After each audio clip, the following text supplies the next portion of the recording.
Working as a night shift receptionist at a small, old hotel was a job I took for the quiet and solitude it promised. The hotel, nestled in the outskirts of a sleepy town, had a charm that seemed frozen in time.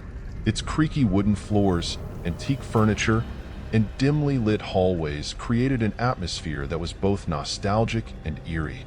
The night shift was particularly silent.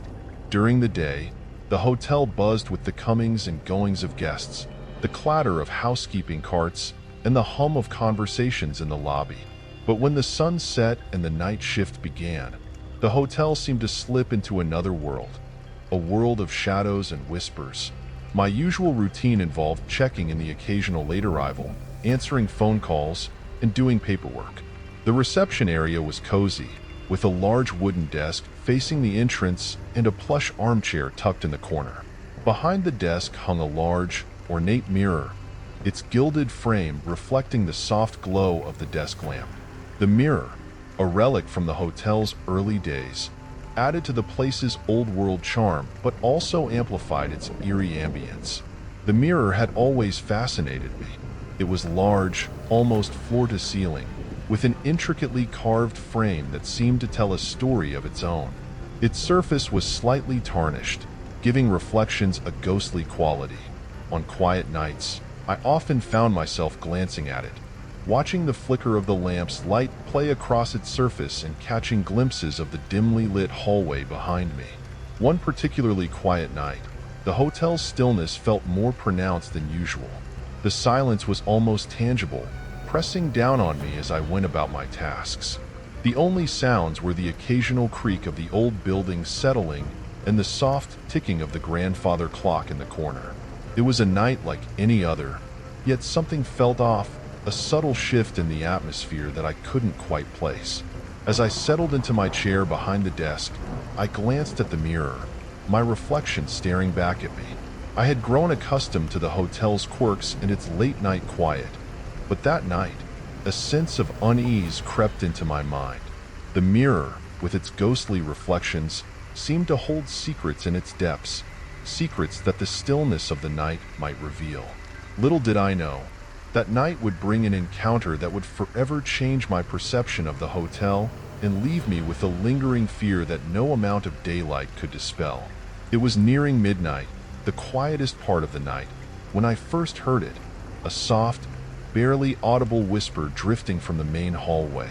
At first, I thought it was the wind, or perhaps the old building settling, but the sound was unmistakable. It was as if someone was speaking in hushed tones, just out of earshot. A chill ran down my spine, and I felt a prickling sensation on the back of my neck. I stood up slowly from the reception desk, straining to hear the whispers more clearly. They seemed to ebb and flow, sometimes clear, sometimes faint, like a conversation carried on a breeze.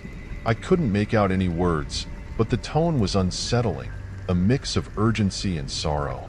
Grabbing my flashlight, I stepped out from behind the desk and walked cautiously towards the main hallway. The dim lighting cast long, eerie shadows on the walls, and the silence was almost oppressive. Each step I took echoed softly, the sound amplified in the stillness of the night. When I reached the hallway, I paused, shining the flashlight down its length. The beam cut through the darkness, illuminating the worn carpet and the faded wallpaper. I saw nothing out of the ordinary, no sign of movement, no indication that anyone had been there. The whispers had stopped, leaving only the heavy silence in their wake. I walked slowly down the hallway, my senses on high alert. The air felt colder here, and the hairs on my arms stood on end. I checked each door, peeking inside the darkened rooms, but they were all empty. The unease grew with each empty room I found, and I couldn't shake the feeling that I was being watched. After thoroughly checking the hallway and finding nothing, I made my way back to the reception desk. The quiet seemed even deeper now, the whispers replaced by a tense silence that pressed in from all sides. I tried to shake off the unease, telling myself it was just my imagination playing tricks on me. As I sat back down at the desk, I glanced up at the large mirror behind me. At first, everything seemed normal, just my reflection staring back at me. But then I noticed it, a figure standing in the reflection of the hallway, just behind my shoulder. The figure in the mirror was hauntingly distinct. She wore a flowing white dress that seemed to shimmer faintly in the dim light, the fabric draping elegantly yet unnervingly still. Her long black hair cascaded down her back in loose waves, framing a pale face that was both beautiful and unsettling. Her eyes were dark and hollow, reflecting an emptiness that sent chills down my spine. As I stared at her reflection, my breath caught in my throat. The woman stood motionless, her gaze seemingly fixed on something just beyond the mirror's edge. Her expression was one of profound sadness, a deep sorrow that seemed to seep through the glass and envelop the room. The longer I looked, the more tangible her presence became, as if she were slowly coming to life within the reflection. Summoning my courage, I turned around, fully expecting to see her standing there in the hallway. But it was empty, just as it had been moments before. The stark contrast between the empty hallway and the vivid reflection in the mirror was jarring. I turned back to the mirror, and there she was, unmoved, her eyes now appearing to meet mine. A wave of cold fear washed over me, and my heart pounded in my chest. I couldn't understand how it was possible for her to be in the mirror, but not in the hallway. My rational mind struggled to make sense of it, but the primal part of me recognized the supernatural nature of what I was witnessing. This wasn't a trick of the light or my imagination. It was something far more sinister. I tried to steady my breathing, forcing myself to remain calm. But as I continued to watch, the woman in the mirror seemed to shift. It was subtle at first, a slight movement that could easily be missed. But with each glance, she grew closer, inching towards the glass with a slow, deliberate grace. Her sorrowful expression remained unchanged, but her eyes held a new intensity, a pleading look that pierced through me. Every instinct screamed at me to look away, to run, but I was rooted to the spot, unable to tear my gaze from the mirror. The room around me faded into the background, and all I could see was her, drawing ever nearer. The sense of dread grew stronger with each passing moment, a suffocating weight that pressed down on me. My fear reached its peak as I stood there, unable to tear my eyes away from the mirror. The reflection of the woman in white grew more vivid, her presence more palpable with each passing second. I felt as though I were trapped in a waking nightmare, my body paralyzed, my mind racing with terror. Her sorrowful eyes locked onto mine, and I could see the depth of her sadness, the haunting emptiness that seemed to consume her. The room around me faded into insignificance as her image filled my vision. The cold air seemed to thicken, pressing in on me from all sides, making it difficult to breathe. My heartbeat thundered in my ears, each beat a desperate plea for release from the grip of this supernatural horror. I tried to move, to turn away, but my muscles refused to obey. The connection between us was too strong, as if an invisible force held me in place. My pulse quickened, and my breath came in short, ragged gasps. Every instinct screamed at me to flee, but I was rooted to the spot, my gaze fixed on the woman who seemed to be drawing ever closer. She reached the edge of the mirror, her fingers brushing against the glass. The sensation of her presence was overwhelming, a palpable force that seemed to seep into my very being. The closer she came, the more I could feel her sorrow, her desperation, and the unspoken plea in her eyes. It was as if she were trying to communicate something vital, something that transcended the barrier between her world and mine. Time seemed to stretch and warp, each second an eternity as I stood there, helpless and terrified. The shift's end felt like a distant, unreachable salvation. The minutes crawled by, each one bringing her closer, making her presence more intense, more unbearable. The ticking of the clock on the wall became a cruel reminder of the relentless passage of time, each tick echoing like a countdown to an inevitable confrontation. My mind raced with questions and fears. Who was she? Why was she trapped in the mirror? What did she want from me? The uncertainty only fueled my dread, the unknown elements of her story making the experience all the more horrifying. Every glance at the mirror showed her inching nearer, her expression of sorrow and desperation deepening, the intensity of her gaze burning into me. As the hours dragged on, my resolve began to weaken. The weight of her presence, the unrelenting fear, and the oppressive atmosphere of the room were too much to bear. I felt myself teetering on the edge of panic, my thoughts fraying, my sanity slipping. The only thing that kept me grounded was the hope that the shift would eventually end, that the morning would bring light and dispel the darkness that surrounded me.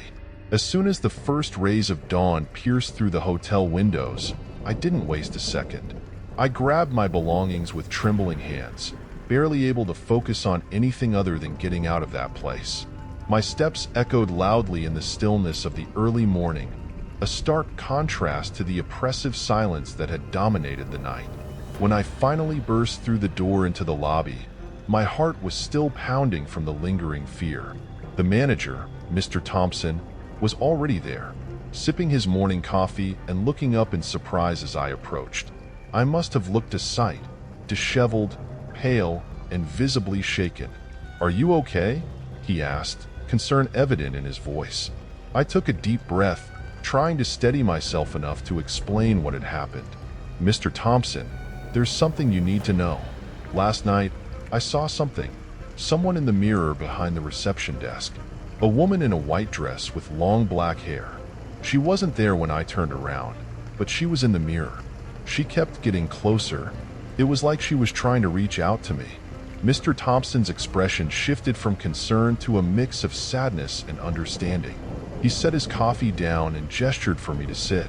"I've heard similar stories before," he began, his voice somber.